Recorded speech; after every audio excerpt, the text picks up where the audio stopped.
Vidéo, on va s'occuper du dernier composant qui est notre formulaire à droite et qui va nous permettre d'ajouter, de modifier ou de supprimer un utilisateur.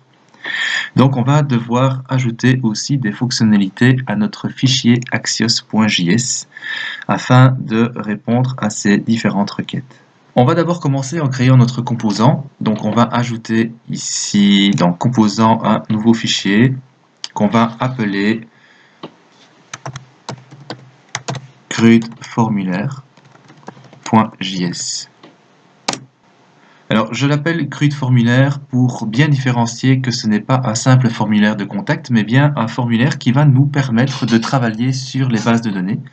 Donc, en leur donnant un nom plus spécifique, ça va nous permettre de retrouver nos composants plus facilement si on devait s'en resservir pour d'autres applications ou d'autres projets. Donc, dans un premier temps, on va importer React, donc import React, et on va également importer les hooks qu'on aura besoin. Donc, on aura besoin de useEffect et de useRef.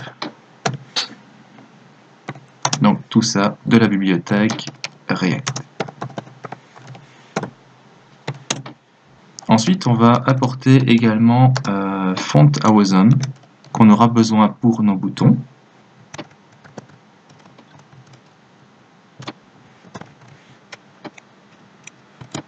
On va également apporter notre modèle, donc c'est le user.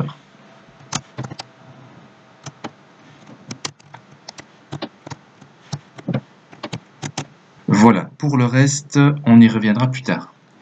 Donc on va construire notre composant, donc const CRUD formulaire.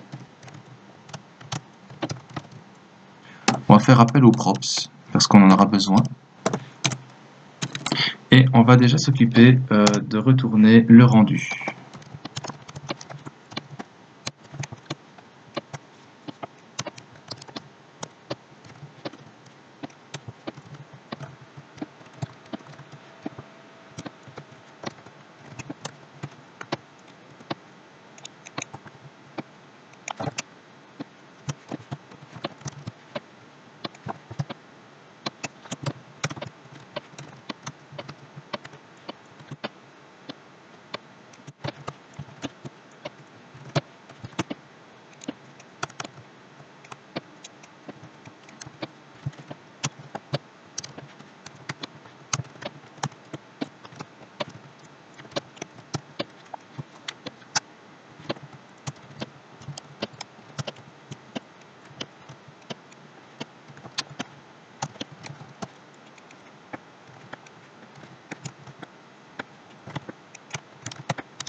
Voilà, alors les différentes classes qu'on a ici dans notre formulaire, par exemple conteneur form, etc., ce sera pour le CSS qu'on fera juste après.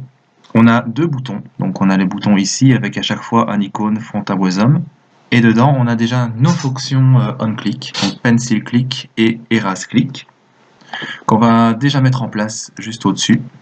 Donc voilà, donc pour le moment ce sont des fonctions vides. On y reviendra un petit peu plus tard. Alors pour le reste du formulaire, c'est un formulaire tout à fait classique.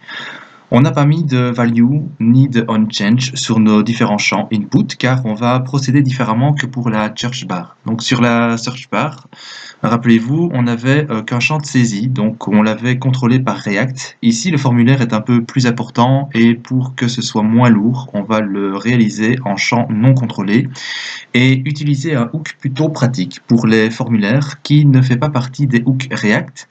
Il s'agit de React Hook Form qu'on va installer directement. Donc, pour ça, on va aller dans la console et on va faire npm i React Hook Form.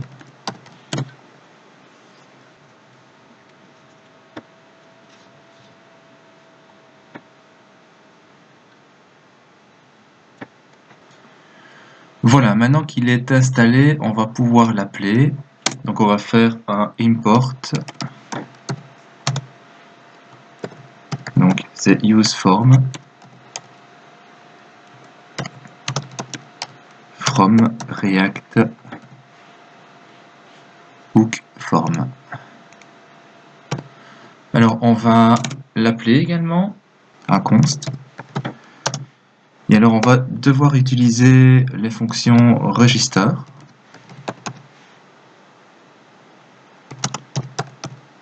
handle submit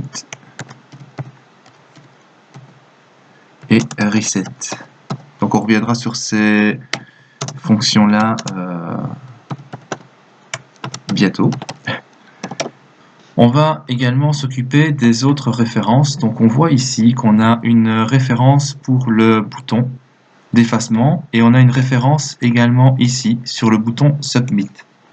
Donc la référence sur le bouton Submit, c'est simplement pour avoir un accès facile au texte. Donc pour pouvoir changer ici le texte du bouton.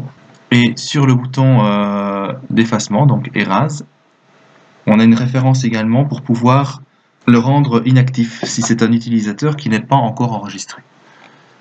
Donc on va s'occuper de ces deux références. Donc on va faire ça avec le useRef qu'on a apporté aussi de React. Donc on a notre bouton submit bouton est égal à useRef qu'on va initialiser à nul.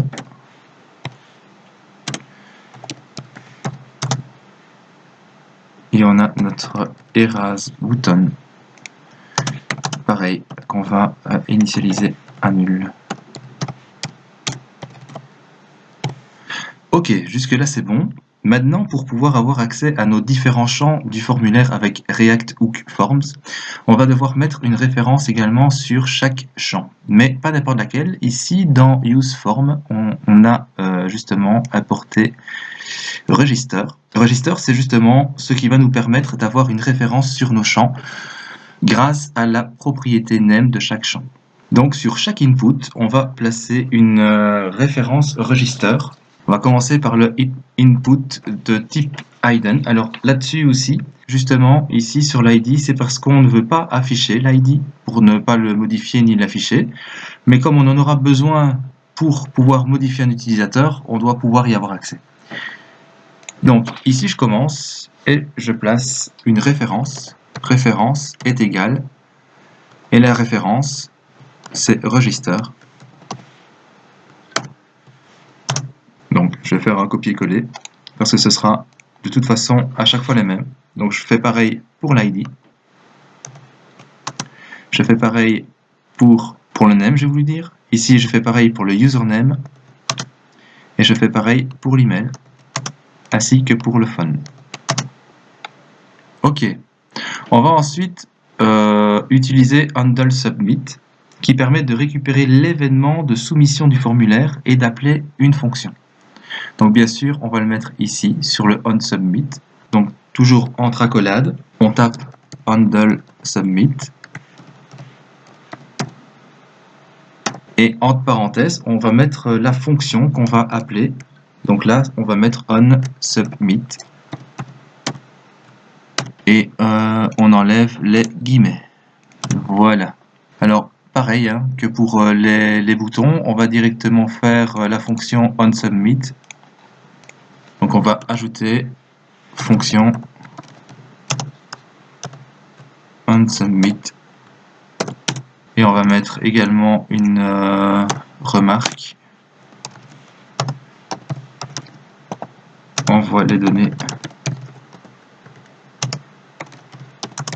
pour la requête. J'enregistre. Alors dans le fichier app, on va déjà placer notre composant dans la deuxième colonne de Bootstrap, c'est-à-dire ici. On va déjà le placer. Donc le composant c'est CRUD formulaire.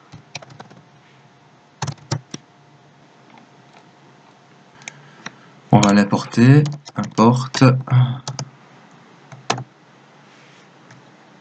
CRUD formulaire from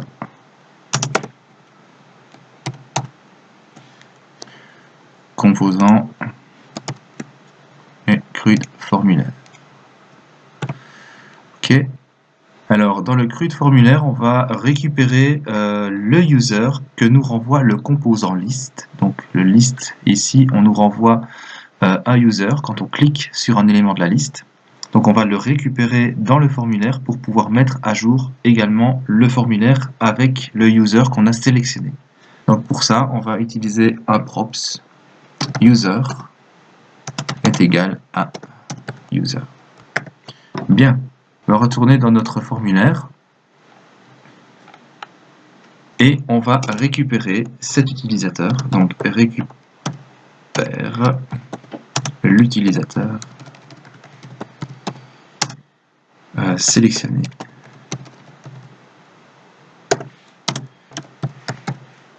Donc on va créer un utilisateur, donc new user, grâce à notre modèle qu'on a importé ici. D'ailleurs, c'est user avec un U majuscule. Voilà. Et là, on va faire props.user.name, virgule. Et là, c'est une parenthèse et pas une accolade. Voilà. Donc, on a la props.user.name, on a la props user, on a aussi le username.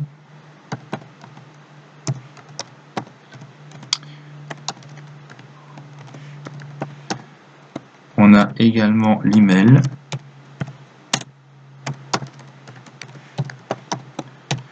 On a le phone.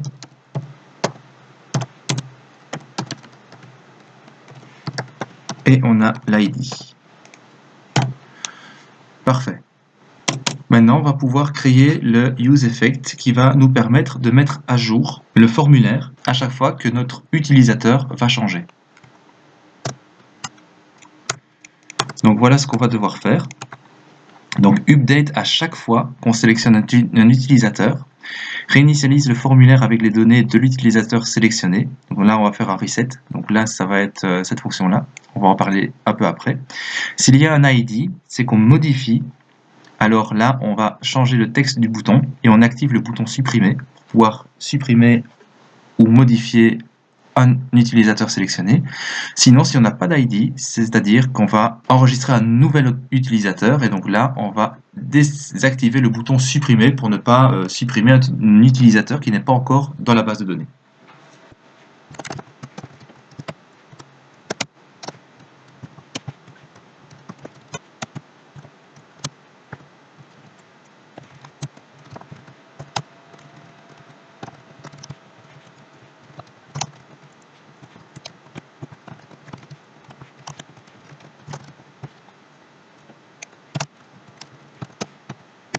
Voilà, donc ici on a fait vraiment tout ce qu'on a dit. Donc pour updater à chaque fois qu'on sélectionne un utilisateur et pas la première fois qu'on va rendre le composant, à la place de mettre ici un tableau vide, on met dans le tableau la props user. Donc à chaque fois que user va changer, le useEffect va se réaliser. Grâce au reset, on met à jour tout le formulaire avec les informations qu'on a mis dans le user, donc repris des props.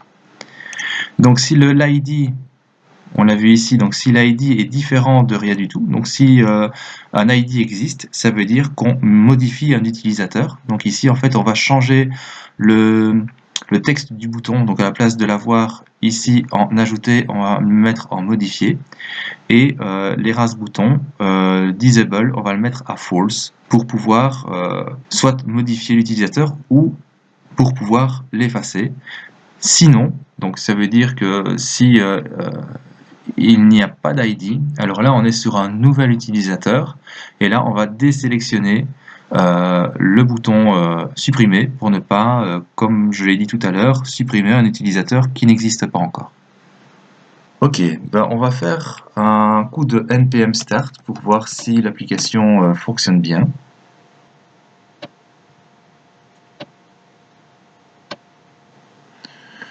Donc voilà, on a bien nos trois composants. Et si je clique sur un utilisateur, Voilà, on a bien le nom d'utilisateur, l'email, le téléphone qui s'indique dans le formulaire. Si je change d'utilisateur, on voit que ça se met à jour. Donc nickel, ça fonctionne. Maintenant, les différents boutons ne fonctionnent pas encore et le rendu est bien moche. Mais bon, voilà, je propose qu'on voit ça dans une prochaine vidéo pour ne pas la faire trop longue. Donc je vous dis à bientôt.